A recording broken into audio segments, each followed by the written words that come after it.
Welcome to Fundamentals of Electrocardiography. My name is Harry Mond and I'm a cardiologist in Melbourne at the Royal Melbourne Hospital, and I'm also Medical Director of Cardioscan, the sponsor of today's webinar. Today's topic will be electrocardiographic interference, fact or artefact. Cardiologists, electrophysiologists, pacemaker implanters, cardiac trainees, as well as cardiac physiologists and pacemaker company personnel are regularly confronted with an ECG that has artefact, and the question is asked, is this real or not? And if so, is this a significant arrhythmia? This is obviously a very important topic because of the consequences of intervention when not indicated. The lecture will cover how interference is created, recognised, and the means of eradicating it. If you have any questions about this topic, then please enter them into the chat box during the presentation, and I'll aim to address them at the end of the webinar. This presentation can also be obtained on the Cardioscan website under the Education section and available for watching at your leisure. Let me start with a case study. This was sent to me from Asia a few weeks ago. It concerns a 25-year-old asymptomatic female who's 32 weeks pregnant, second pregnancy, one previous birth, and she has mild anemia and normal thyroid function. She attended the clinic for a routine antenatal follow-up, and the physician noted that she had a pulse of 110 beats per minute. An electrocardiograph was ordered, and here is the electrocardiograph sent to me. It is not particularly good quality, and I'll show you now the rhythm strip and the ECG report of this ECG. Firstly, it is in sinus rhythm. We can see with the red highlight that there is a P wave before the QRS. Secondly, we now can see a rate of 94 beats per minute using the first two sinus complexes. There is ventricular bigeminy, green highlight, green arrows, and you can see the complexes following the sinus beats in bigeminy. The report also stated a supraventricular tachycardia, and here is the rhythm strip of the tachycardia with the QRS complexes in blue arrows. There was also atrial flutter on the same ECG report rhythm strip, and you can see here at the end with the blue highlight. What is obvious though on this is that the actual sinus beats continue through the tracing, and therefore this is obviously electrocardiographic interference. It is mechanical and extracorporeal, and I'll explain these terms later in the talk. Let us now define an ECG artifact. It's an interference on the ECG tracing from a non-cardiac source. The surface electrocardiograph electrodes record signals from a number of sources, with cardiac electrical signals the most prominent and most important. But other signals include skeletal muscle, brain, respiratory, noise at the skin electrode interface, and external sources. To remove this artifact or interference, the ECG machine uses filters. I do not plan to talk much on the filters, and there are many of them in an ECG machine. But the two most important by far are the bandpass filters, which limit the frequency band. There is a high-pass filter, removes low-frequency signals such as motion artifact, respiration, and wandering baseline. There is a low-pass filter which removes high-frequency signals such as muscle artifact, external interference, but at the expense of reducing the QRS amplitude. And therefore, when these machines are sent out for use, the filters are usually set and can be altered if necessary. To give you an example, here is high-pass filtering on an ECG, and there are low-frequency signals, as you can see with the red highlight of a wandering baseline. Turning on the filter, and it can be seen that the actual wandering baseline can be completely removed and therefore very effective. ECG interference may be electrical, and these may be corporeal, meaning from within the body, such as skeletal myopotentials, or they may be extracorporeal, such as alternating current. ECG interference may also be mechanical. This may be due to loose leads or electrodes or wandering baseline. And let us now look at some of the causes of electrical interference. The first is alternating current, AC current, which throughout the world is 50 hertz or 50 cycles per second, and in the US is 60 hertz. There is also electrical interference from radio frequency or electromagnetic. These may include the power lines, electrical equipment, mobile phones, fluorescent lights, electrical diathermy. In Asia, static electricity with humidity is particularly important. And we may have inappropriate filter settings if someone interferes with the set filters on the ECG machine. Let us look at some examples, firstly of electrical artifact. There is a constant, repetitive, I call it fuzz, and more common with a 12-lead ECG.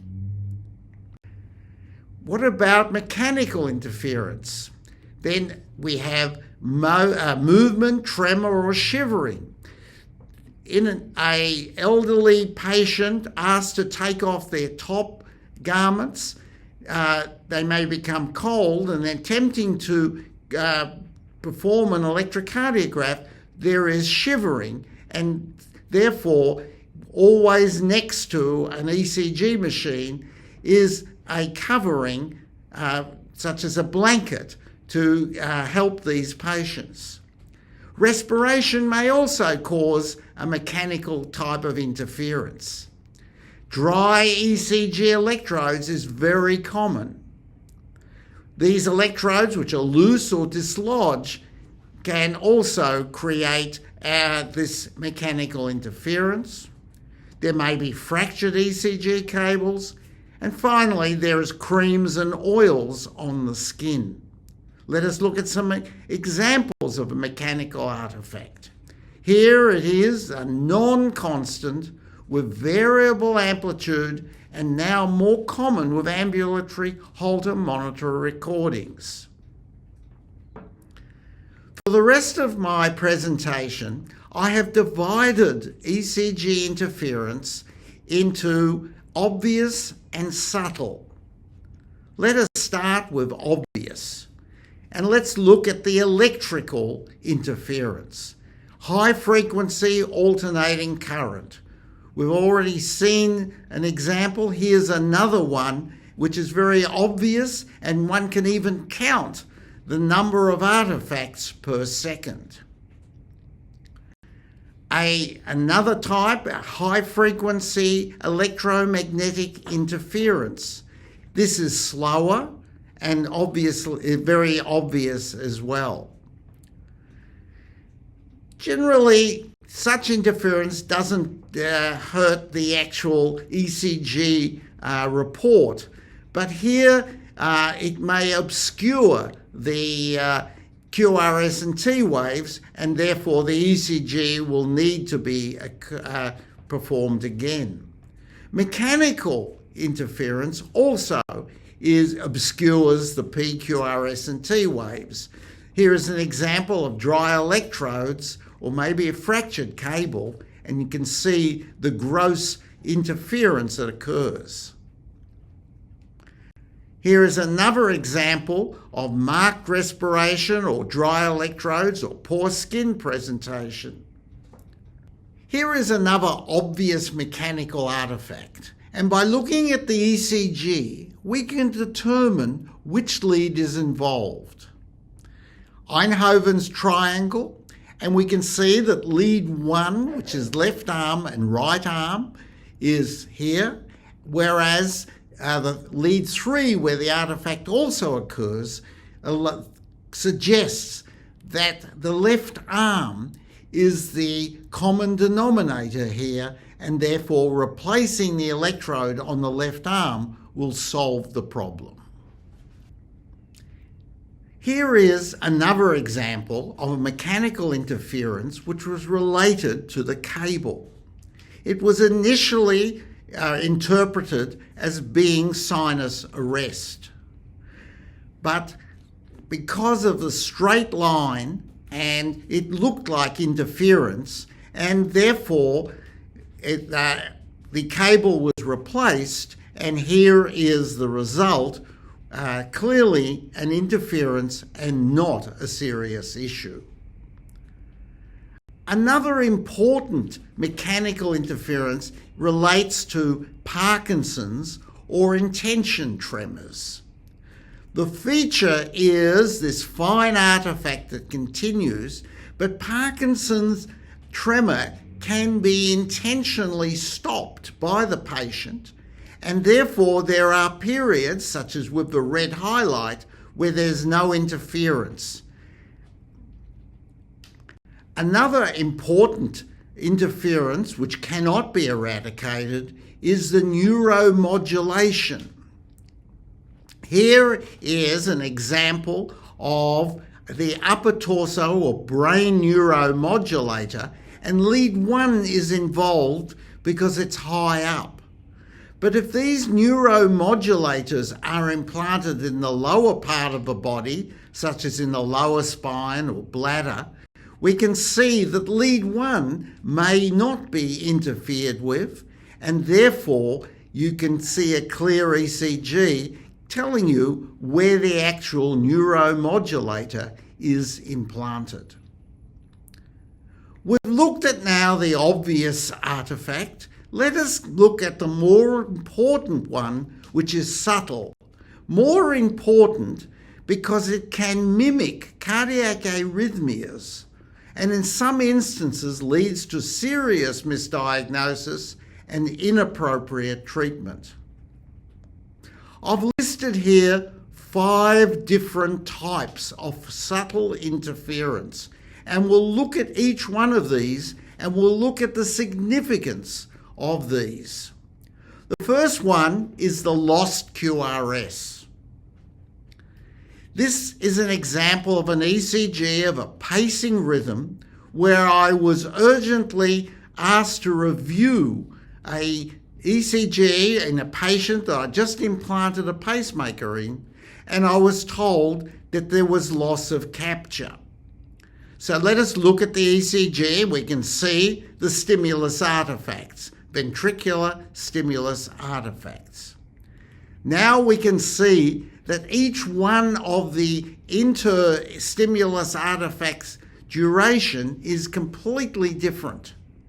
And this does not occur with ventricular inhibited pacing.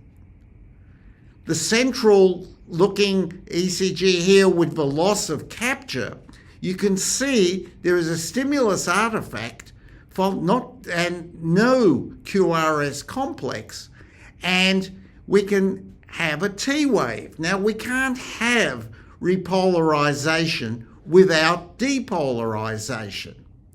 And clearly there is something funny going along here. The one before it, you can see, is a narrower QRS, whereas the one further along is another narrower QRS, and therefore they're all slightly different. This is due to intermittent sticking of the paper delivery rollers. Today, however, this is not such an important issue with the rollers, but it can also be electronic. Here is an example of a lost QRS, and one can see that there's atrial pacing and ventricular sensing, and there is a normal T wave. Looking further along, the red highlight shows that there is no T wave. It has mysteriously disappeared. Following that is a stimulus artifact of atrial pacing, but no P wave and no QRS, but a T wave is present. This is a strange looking ECG which is occasionally seen and is failure of inscription on the ECG paper. And this is an electronic, probably a filtering issue. It is very rare but very confusing when seen. Let's look now at the second one on the list, mimics an atrial tachyarrhythmia, by far the most common of these artifacts that are subtle and lead to issues. Here is an ECG that was reported as being atrial fibrillation. This is serious because the patient would then be put on anticoagulant therapy. But clearly, looking at the ECG more carefully, we can see again that the major issue lies in leads 1 and leads 3, and that the ECG following with the red highlight is completely regular, which doesn't occur with atrial fibrillation. Look at all leads and we can see P waves. And we know the problem now is a mechanical artifact in the left arm. Here is another example of what was called an atrial tachyarrhythmia, and you can see that it affects all the arm leads but not the chest leads. Think of Parkinsonian tremor. Another atrial tachyarrhythmia, and this was reported as such, we can see with the yellow highlight what looks like abnormal P waves, probably atrial fibrillation. But let's look at the P waves, and these P waves can be actually seen, followed with a red highlight, which is the QRS complexes. Now these QRS complexes continue through the tracing. They haven't changed in rate. And so therefore this is clearly sinus rhythm with interference and is not an atrial tachyarrhythmia. Let us have a look at an ECG that was called a ventricular tachyarrhythmia. It starts off with sinus rhythm, with P waves, QRS and T waves, regular, and then seems to degenerate into a abnormal rhythm, yellow highlight.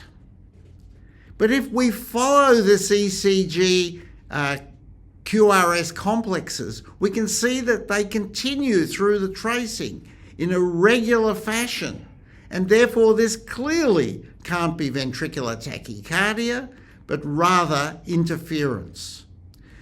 When we follow these QRS complexes, we call it the timed spike. And sometimes there is a notch, which is then called the timed notch. Here's a rhythm disturbance, which was called ventricular tachycardia, and most of you won't believe this, but that's what it was called. And you can see that in the bottom two channels, there is normal sinus rhythm. And this is clearly an artifact. Look at all leads. Then we've got mimicking of asystole, one of the most difficult to determine. One can see that there is sinus rhythm and at the beginning and at the end of the rhythm strip. And what lies between is an episode of what appears to be asystole. The clues lie in the two beats, the one before and the one after the asystole, in the blue highlight. There is a degradation and then a gradual increase in the QRS complexes. And what is happening is that the electrode is gradually coming away from the skin, maybe even less than a millimetre, but enough to cause a rise in impedance at the electrode skin interface. And in this way, the rise of resistance or impedance reduces the voltage of the QRS. It deteriorates in the first example and then starts to increase in the second. So we have degradation and gradual increase in QRS complexes, and we have no change in the sinus rate. This is clearly an ECG electrode issue. Another example of ventricular standstill. This was called complete heart block. We have sinus beats there at the beginning, at the end of a tracing, and then we can see what appears to be P waves in the period of what is ventricular asystole or standstill. However, if we look at the ECG P waves and follow them through, you can see they occur before these small complexes, and therefore these are QRS complexes, and therefore this is not complete heart block, but once again the electrode coming away from the skin, increase in the surface impedance, and therefore loss of voltage. Let us finish now by summarising what have I learnt. An ECG artefact results from interference on an ECG tracing from a non-cardiac source. There can be electrical or mechanical or even both. Electrical interference is this constant repetitive fuzz. Mechanical interference is not constant and very variable. With obvious ECG artefact, the P, QRS and T waves may or may not be obscured. And if located to one or more leads, the cause can be easily identified. ECG artefact can be subtle and mimic cardiac arrhythmias. These include failure to generate QRS-T complexes, atrial and ventricular tachyarrhythmias, and asystole. But there are clues on the ECG that help identify artefact. These include no repolarization without depolarization, changing width or size of the QRS and T waves, no change in the QRS rate. Look at all leads, and we've got this timed spike and notch. Let me conclude with a sobering thought. Somewhere in the world today, a pacemaker or cardioverter defibrillator will be implanted for serious life-threatening disease. That disease is pacemaker interference. Don't you be the one responsible for that implantation. If you would like to contact me, please email me on the address given. Those who would like to have copies of these slides, please also contact me or visit Harry's Corner for more educational contact at www.cardioscan.co/Harry's-corner. Those who would like to leave a question, please leave it on the chat box now.